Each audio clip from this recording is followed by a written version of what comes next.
Hi everyone, I'm here to show you the basics of drawing back a syringe one-handed. In the veterinary field, rarely will you have two hands to draw back a syringe, so you'll be using one to usually be manipulating the syringe and the other to be restraining an arm and a leg or possibly holding off a jugular vein. The basics to help improve your dexterity with one-handed draws are going to be as follows. So the main syringes you're going to be using for blood draws, urine, medication, and everything are going to be your 1 ml syringes, your 3 ml syringes, and your 6 ml syringes. And the package that they come in vary from company to company. Sometimes you're going to have 6 ml syringes in paper packaging. Sometimes you're going to have 3 ml syringes in plastic packaging. It really depends on where you buy it and everything. But I kind of have a little bit of everything on this to help you with that. So there are two ways to open up your paper packaging. And one is going to be in a sterile way, one is going to be in a non-sterile way. Your non-sterile way is going to be for your everyday uses, such as your blood draws, your fine needle aspirates, or to drop vaccines.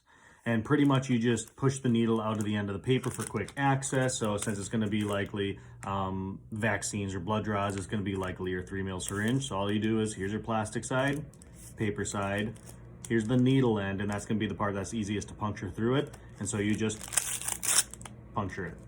And then there it's out. Then you grab it up, and it's non-sterile there because as soon as you puncture it, it's touching all of this paper, which is non-sterile, and so then you can't use it in, say, surgery or anything along those lines.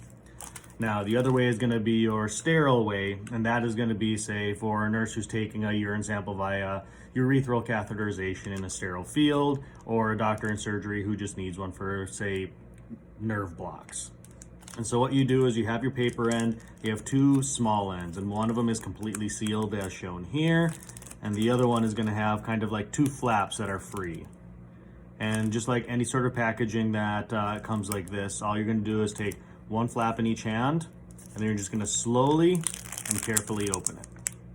Now, this is a really good way to open it because then this stays sterile, it's not touching anything whatsoever once it's open, and then the nurse or the doctor can just grab the end right there and pull it out, and while they're pulling it, you can just keep on opening it just to make it a little bit easier. Now, the things you have to be careful is not opening it too quickly. If you open it too quickly, it's just going to go everywhere, and then it's on the table, and then it's not sterile anymore. Or you open it up too fast, and then all of a sudden the needle will alter where it is and start touching like the side of the plastic here, touch the paper in a non-sterile way. And so you just have to be very careful, but it's pretty simple. Go slow and steady, you'll be just fine. The more difficult one that you can have is going to be these guys. So they are completely encased. These are sterile syringes, so long as they don't get thrown in liquid or anything along those lines, because there is openings from the cap to the long end that can happen. But for the most part, these are going to be sterile if kept in normal positioning. Now, the easiest way to break these open is if you look at the cap where it connects the long tube, you're going to see that small dot there. That small dot is where they melted it to keep the cap on this long tube to keep the syringe in. Now, the easiest way to break this is seeing where that melting point is. You hit this part right here on the table, and that will break that seal. If it doesn't, then it probably wasn't done correctly, and then you're going to have to twist really hard or go on the opposite end and try prying it off type thing, which can be a pain. If you're going to be doing that, you might as well just grab a new one, because all you really need to do is hit it against the table, and it pops right off. And if you're doing this in a sterile manner, you can still pound it against the table, but then flip it upside down, take the cap off, and then you can pour it onto the sterile field or into the surgeon's hand, etc., etc. But that's how you do that, okay? The next part's gonna be the most important part with any of these syringes, and it's the most overlooked part, specifically if you're just starting. It's breaking the seal of the plunger. Now, the seal of the plunger, they're usually, when you have it, they're stuck in this position because that's how they were made. And they haven't been moved whatsoever right there, and even in your 3 ml syringe right there. And now, for safety's sake, I'm just going to take off these needles, so just in case it pokes you while you're practicing, etc., etc. That's how it's done. Now, if you don't break the seal when you draw blood, you can get in the perfect spot, and then when you want to draw back blood, it makes it really, really difficult to draw back because of this seal. So as soon as you get the syringe out, you're gonna just use 2 hands, break the seal, and then push it back in.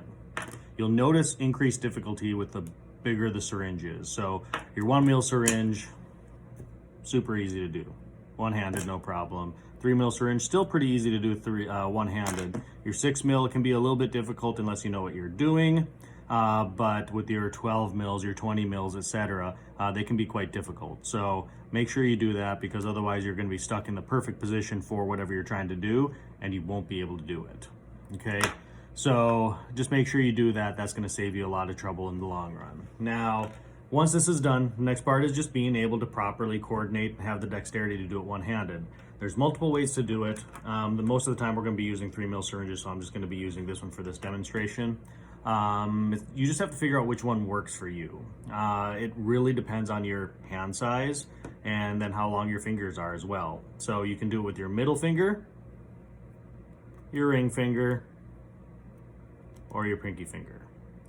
And it really just depends on what works best for you. Sometimes you'll start with your middle finger and then you can't push anymore, so you'll switch to your pinky finger to finish it off. So it really just depends on which one works the best. But in order to do it properly, you just hold it in one hand and then you lock your middle finger, ring finger, or pinky finger right in between this space, so it's hitting up against the bottom portion of the plunger, and then just draw back.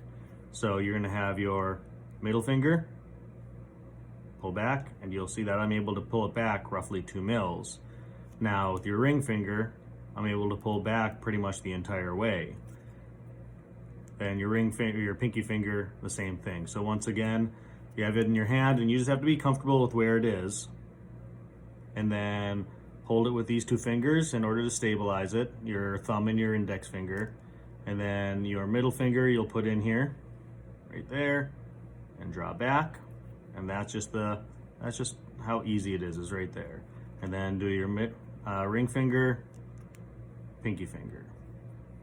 You just have to practice this to see which one works best for you. And as long as you keep on practicing, you'll be able to use all 3 as I'm able to, but it does take time. Don't get frustrated. This is literally all I did during vet school when we were just standing around. I just had one of these in my pockets. And I used a 6 mil syringe as well, practicing with that, or a 1 mil syringe. But you just have to practice is all it is. Depending on how much you put pressure on that plunger, you can start bending it. So with a 1 mil syringe, it's the easiest to do it. When you do it, you can see that bend. Now, it's usually not that big of a deal because you usually only need a small amount when you're drawing it up. But per se, you get really ambitious and you put all of your pressure into it, you can pull that plunger out no problem. And then all of a sudden you lose all of that blood, medication, or anything that you've spent a lot of time doing. So you just have to be careful with that. But other than that, it's quite simple.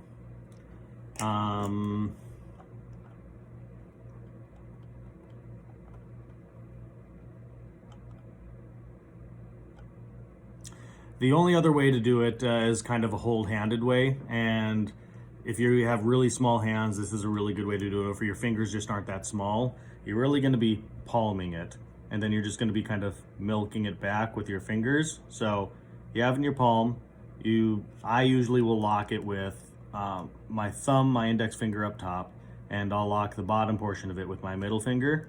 And once I do that, I'm just sort of milking with my ring finger and my pinky it out. And then I pull out a little bit, reposition, pull out, release, reposition, pull out, pull out, pull out. And then that way it's a slow, methodical way of doing it. You have really good control, especially if you have a movable animal, and you have really good control of this, whereas with your single finger one, you don't have much control on where the needle goes and everything, so it can be a little bit more difficult in that fashion. A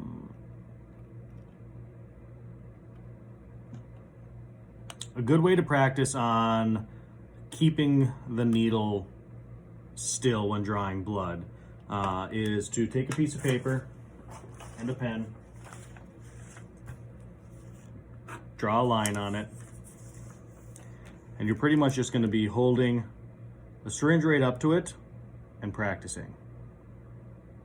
Because sometimes if you're holding up in the air and you draw and you move it back and forth like this, you might be going in and out of that vein. So you just want to be sticking that syringe really close to it, drawing back one-handed, drawing back one-handed, and then you can even do the milk one. Slowly. Now, the needle right here is moving side to side. You don't really have to worry too much about the side to side motion when you're actually doing this, because the needle is going to be inside the patient. That's going to be really keeping that side to side motion there so long as the patient is staying still. But this is a really good, all you have to do is kind of practice the back and forth motion. And once you get that practice in and really work hard on getting that stabilized, drawing blood will come really easy once you're able to like feel where that vein is and everything.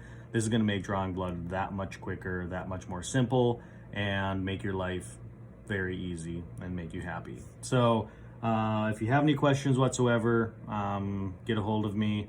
And other than that, enjoy all these tips and I hope they helped.